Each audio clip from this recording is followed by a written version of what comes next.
Di zaman sekarang, cuaca seringkali berubah-ubah tidak menentu. Bahkan perkiraan cuaca dari BMKG pun sering tidak tepat.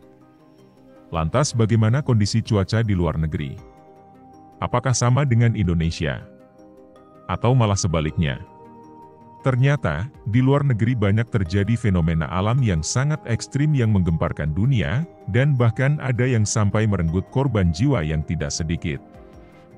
Berikut beberapa fenomena cuaca ekstrim yang sering terjadi di luar negeri. Yang pertama adalah tornado. Tornado terbentuk ketika udara hangat dan lembab bertemu dengan udara dingin dan kering, menciptakan kondisi yang mendukung terbentuknya badai. Interaksi antara massa udara yang berbeda menciptakan pusaran angin yang dapat berkembang menjadi tornado.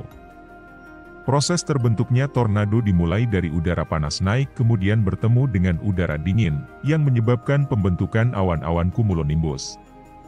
Gaya angin horizontal yang bervariasi dapat menyebabkan rotasi horizontal pada awan, dan faktor lain, seperti topografi dan struktur awan, dapat memperkuat rotasi ini. Apabila rotasi horizontal ini dibalik oleh angin vertikal yang kuat, tornado dapat terbentuk. Tornado diklasifikasikan berdasarkan skala Fujita dan skala EF, yang bisa mengukur kekuatan dan kerusakan tornado. Skala Fujita berkisar dari F0 atau disebut tornado lemah. Sedangkan F5 disebut dengan tornado kuat. Sedangkan skala EF memiliki penyesuaian dan perbaikan terkait dengan faktor bangunan dan kekuatan angin.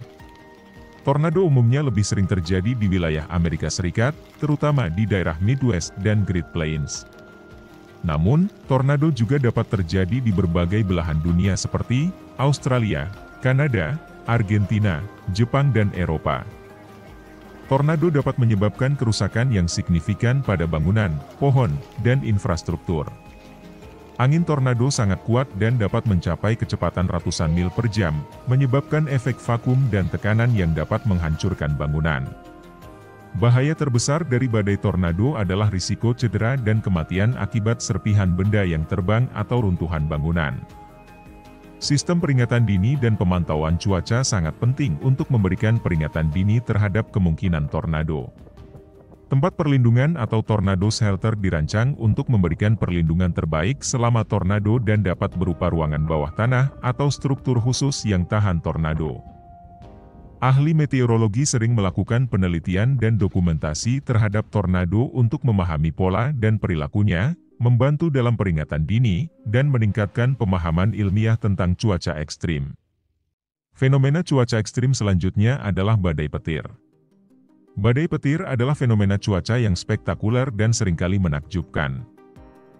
Berikut adalah beberapa informasi lebih detail tentang badai petir. Badai petir biasanya terbentuk dalam awan cumulonimbus yang besar dan tebal.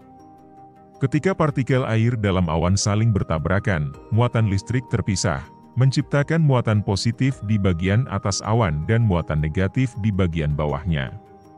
Selama badai, ketegangan listrik antara bagian atas dan bawah awan mencapai level tertentu. Ketegangan ini menyebabkan pelepasan petir sebagai aliran listrik yang kuat. Petir biasanya mengikuti jalur udara yang memiliki resistansi listrik yang lebih rendah, seperti air hujan atau bagian dari udara yang telah terionisasi. Suara guruh disebabkan oleh pemanasan mendadak dari udara yang ditempati oleh petir yang sangat panas. Petir bisa menyebabkan terjadinya kecelakaan pesawat. Pesawat terbang dapat mengalami gangguan elektronik atau bahkan kecelakaan jika terkena petir. Selain itu, orang yang berada di luar ruangan atau di tempat terbuka dapat mengalami cedera atau kematian jika terkena petir.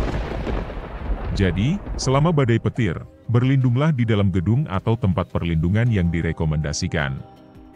Badai petir adalah fenomena yang penuh energi dan dapat menciptakan momen indah namun juga menuntut kewaspadaan dan keamanan ekstra selama kejadian tersebut. Kemudian di urutan nomor 3 ada fenomena hujan es besar. Hujan es besar adalah jenis cuaca ekstrim yang melibatkan presipitasi air dalam bentuk butiran es yang lebih besar dari ukuran hujan biasa. Berikut adalah beberapa informasi detail tentang hujan es besar. Hujan es terbentuk ketika tetesan air yang jatuh dari awan membeku sebelum mencapai permukaan bumi. Ini terjadi ketika air hujan melewati lapisan udara dingin yang cukup untuk membuat tetesan air membeku. Hujan es dapat dimulai dengan embun beku yang menjadi butiran es ketika bertabrakan dengan kristal es lainnya di dalam awan. Hujan es besar memiliki diameter yang lebih besar dari hujan biasa, biasanya lebih dari 5 mm. Sejumlah besar hujan es dapat mencapai ukuran bola golf atau bahkan lebih besar. Bentuk dan struktur hujan es bervariasi, tetapi mereka umumnya lebih padat dan keras dibandingkan dengan hujan air. Hujan es besar lebih mungkin terjadi di daerah dengan iklim yang mendukung pembentukan es. Beberapa wilayah dengan cuaca ekstrim, seperti bagian dari Amerika Serikat yang berada di Tornado Alley, dapat lebih sering mengalami hujan es besar. Hujan es besar dapat menyebabkan kerusakan pada kendaraan, jendela, atap bangunan, dan tanaman pertanian. Orang yang berada di luar ruangan selama hujan es besar berisiko mengalami cedera jika terkena butiran es yang besar.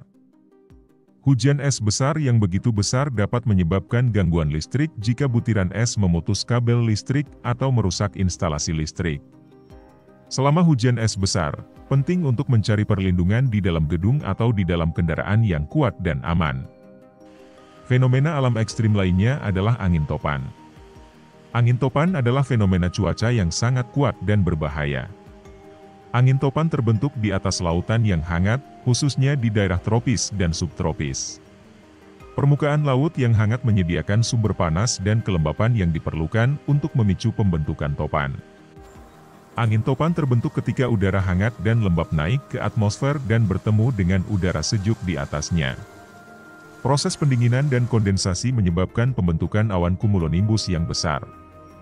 Suhu laut yang tinggi memberikan energi tambahan ke sistem topan, yang dapat memperkuat kecepatan angin dan intensitasnya. Bagian paling tenang dari angin topan disebut mata. Di dalam mata topan, cuaca tenang dengan langit bersih, dan suhu udara meningkat.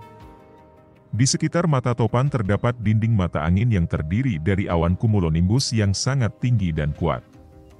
Angin di dinding mata angin bisa mencapai kecepatan yang sangat tinggi. Angin topan paling sering terjadi di daerah-daerah yang memiliki suhu laut hangat, seperti Samudra Atlantik, Samudra Pasifik, dan Laut Karibia. Negara-negara di daerah tropis dan subtropis, seperti Amerika Serikat bagian Tenggara, Asia Tenggara, dan Australia Utara, rentan terhadap angin topan. Angin topan dapat menyebabkan kerusakan serius pada bangunan, pohon, dan infrastruktur. Hujan deras dan gelombang laut yang tinggi juga dapat menyebabkan banjir. Bahkan, ada risiko cedera dan kehilangan nyawa saat angin topan terjadi. Fenomena alam berikutnya adalah fenomena panas ekstrim dan gelombang dingin. Panas ekstrim terjadi ketika terdapat massa udara panas dan kering yang tertahan di suatu wilayah untuk periode waktu yang lama. Suhu yang tinggi disertai dengan kelembapan rendah dapat meningkatkan risiko terjadinya panas ekstrim. Panas ekstrim dapat menyebabkan kondisi medis serius seperti kram panas, kelelahan panas, dan bahkan penyakit panas. Anak-anak, lansia, dan orang dengan kondisi medis tertentu lebih rentan terhadap dampak kesehatan panas ekstrim. Panas ekstrim dapat menyebabkan penguapan air yang lebih cepat, mengakibatkan kekeringan dan masalah air di beberapa wilayah. Pada ekosistem, panas ekstrim dapat mempengaruhi tanaman, hewan, dan keberlanjutan sumber daya alam. Peristiwa panas ekstrim seringkali mencatat rekor suhu tertinggi di beberapa wilayah. Perubahan iklim dapat meningkatkan frekuensi dan intensitas panas ekstrim di berbagai belahan dunia.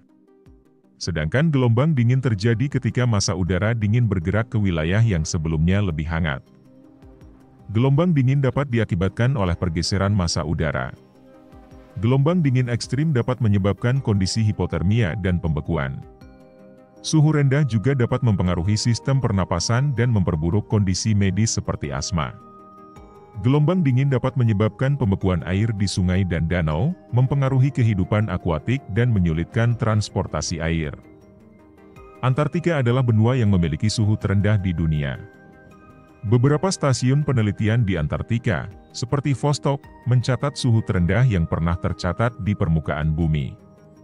Sebagai contoh, pada 21 Juli 1983, stasiun Vostok mencapai suhu ekstrim sekitar minus 89,2 derajat Celcius. Suhu ekstrim biasanya terjadi di wilayah pedalaman yang lebih tinggi. Di pesisir Antartika, suhu cenderung lebih hangat, meskipun tetap dingin sepanjang tahun. Wilayah ini juga dikenal dengan angin kencang dan kondisi cuaca yang ekstrim.